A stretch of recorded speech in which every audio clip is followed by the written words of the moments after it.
5 Maler, 5 Selbstporträts, und in jedem ist der Tod schon da. Bei dem ersten kannst du ihn sehen. Er steht hinter der Schulter und spielt Geige. Bei dem zweiten verbirgt er sich in einer Geste, die das Bild zu einer Anmaßung macht.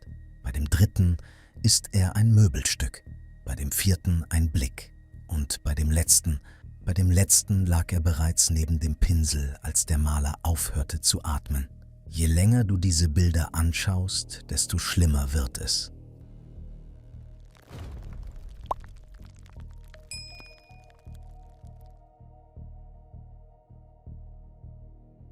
Arnold Böcklin, Selbstporträt mit fiedelndem Tod, 1872 in München gemalt. Auf den ersten Blick sieht man einen Mann mittleren Alters in dunklem Mantel. In der einen Hand einen Pinsel, in der anderen die Palette. Er hat seine Arbeit unterbrochen. Sein Blick geht nicht zum Bild, das er gerade malt. Sein Blick geht in die Ferne. Er hört etwas, das wir nicht hören. Schau hinter seine rechte Schulter. Ein Skelett. Der Kopf direkt neben Böcklins Kopf. Die Knochenfinger umfassen eine Geige. Und auf dieser Geige ist nur noch eine einzige Saite gespannt. Die G-Saite. Die tiefste, die ein Streichinstrument hat. Im 19. Jahrhundert kannte jeder Musiker die Symbolik der G-Saite. Sie war die Saite des Totengeleits. Die Sterbeglocke der Streichinstrumente. Wenn ein Komponist die G-Saite isolierte, dann war das die Sprache der Trauermusik. Bach hat sie in der Matthäus-Passion benutzt, Schubert in seinen letzten Liedern. Böcklin malt sich, wie er genau diese Saite hört. Er ist hier 45 Jahre alt, Schweizer, in Basel geboren, lebt aber in München, arbeitet in Italien. Eine Krankheit hatte ihn vor Jahren beinahe getötet. Mehrere seiner Kinder waren früh verstorben. Der Tod war ein Hausgenosse. Und dennoch, Böcklin lebt nach diesem Bild noch 29 Jahre. Er stirbt erst 1901 in der Toskana, 76 Jahre alt. Das ist die erste Lektion dieses Bildes. Der Tod kommt nicht, wenn er den Bogen ansetzt. Er kommt, wann er will. Albrecht Dürer, Selbstbildnis im Pelzrock, Anfang 1500 in Nürnberg gemalt. Heute hängt es in der alten Pinakothek in München. Was du siehst, ist provokant. Frontale Pose, der Kopf in der exakten Bildmitte, lockige braune Haare bis zu den Schultern, perfekt symmetrisch geteilt, Bart, die rechte Hand auf den Pelzkragen, der Zeigefinger leicht erhoben, als würde diese Hand segnen. Bis zum Jahr 1500 hatte niemand so ein Selbstporträt gemalt. Frontalansichten waren Christus vorbehalten. Symmetrie, segnende Hand, frontaler Blick aus dem Bild heraus. Das war die Bildsprache der Ikonen, der heiligen Bilder, der Andachtstafeln. Dürer malt sich als Christus. 28 Jahre alt war er, als er das tat. Sohn eines Goldschmieds aus Nürnberg. Niemand in seiner Familie hatte je ein bedeutendes Bild gemalt. Am Rand des Bildes steht in lateinischer Schrift: So malte ich, Albrecht Dürer aus Nürnberg, mich selbst in naturgetreuen Farben im Alter von 29 Jahren. Eigene Hand, naturgetreu, im Alter von 29. 3 Aussagen, jede für sich harmlos. Zusammen ergeben sie eine Botschaft. Ich, Dürer, sehe so aus wie Jesus. Und ich habe es gemalt, mit meiner Hand. Es ist nicht nur eine künstlerische Anmaßung, es ist eine theologische. Ein Jahr zuvor war Dürer aus Italien zurückgekehrt. Dort hatte er die Selbstherrlichkeit der Renaissance-Maler kennengelernt, den Stolz, die Würde, die neue Idee, dass der Maler nicht Handwerker war, sondern Schöpfer. Aber Anmaßung hat einen Preis. 21 Jahre nach diesem Bild reist Dürer in die Niederlande. Er bringt eine Krankheit mit zurück. Fieber, das wieder und wieder zurückkehrt. Eine Milz, die ihm anschwillt. Er beschreibt seinem Arzt die Symptome in einem Brief und zeichnet auf den Rand des Briefes seinen eigenen Körper mit einem Finger auf die Stelle, die schmerzt. 28 Jahre nach diesem Selbstporträt ist Dürer tot, 56 Jahre alt, in Nürnberg, da wo er geboren wurde.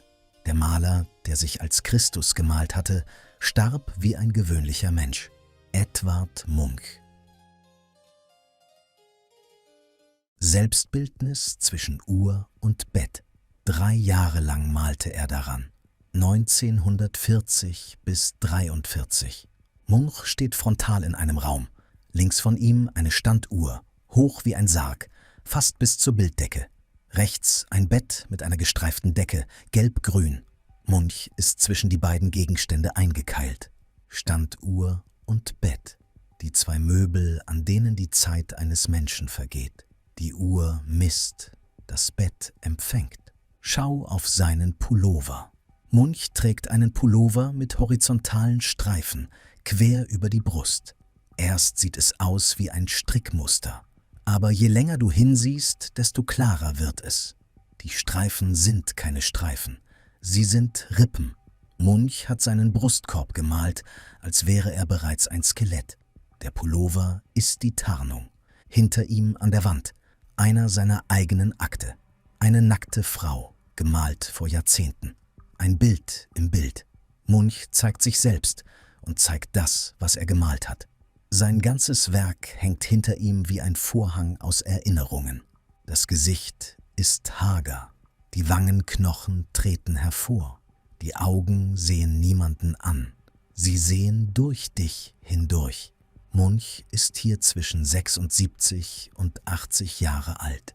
Er hat sein ganzes Leben in Norwegen verbracht, zuletzt zurückgezogen auf seinem Anwesen Ekeli bei Oslo.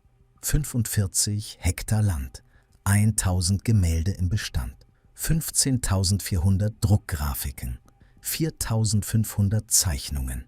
Er hat den ganzen Reichtum eines Lebens um sich aufgebaut. Und in diesem Selbstporträt steht er allein zwischen den Möbeln, die das Ende markieren. Am 23. Januar 1944 stirbt Munch, 80 Jahre alt, in seinem Haus in Ekeli, im Schlaf, 1 Jahr nach dem letzten Pinselstrich an diesem Bild. Rembrandt van Rijn, Selbstbildnis im Alter von 63 Jahren. 1669 in Amsterdam gemalt, im Jahr seines Todes. Frontale Haltung, dunkler Mantel, eine weiße Tuchmütze über dem Kopf, die Hände gefaltet, ruhig im Schoß. Hinter ihm pure Schwärze, keinerlei Hintergrund, kein Detail. Schau auf das Gesicht.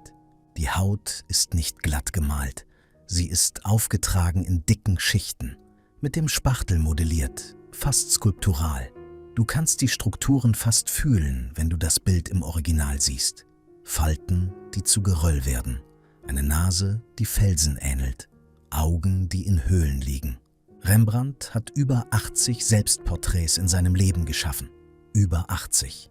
In Gemälden, in Radierungen, in Zeichnungen. Mehr als jeder Maler der Kunstgeschichte vor ihm. Jedes Jahr hat er sich neu angeschaut. Jung, mit Bart, ohne Bart, mit pompöser Halskette, mit zerlumpter Mütze. Erfolgreich, verarmt, trauernd, lachend. Dieses Bild ist eines der letzten. Eines von 3 Selbstporträts aus dem Jahr seines Todes. Die Welt um Rembrandt ist abgestorben. Seine Frau Saskia ist seit 27 Jahren tot. Sein Sohn Titus war im Jahr zuvor gestorben, 26 Jahre alt, kurz vor Rembrandts eigenem Tod. Bankrott war er seit 13 Jahren, sein Haus an Gläubiger gefallen, seine Werkstatt verloren. Er wohnt zur Miete, er malt noch, niemand kauft mehr, aber er malt sich, zum 83. Mal, zum 84., vielleicht zum 86. Genau gezählt hat er es nie. Und dann, am 4. Oktober 1669, legt Rembrandt den Pinsel hin. Er stirbt in seinem gemieteten Haus in Amsterdam, 63 Jahre alt. Er hatte sich öfter angeschaut als jeder andere Mensch in der Geschichte.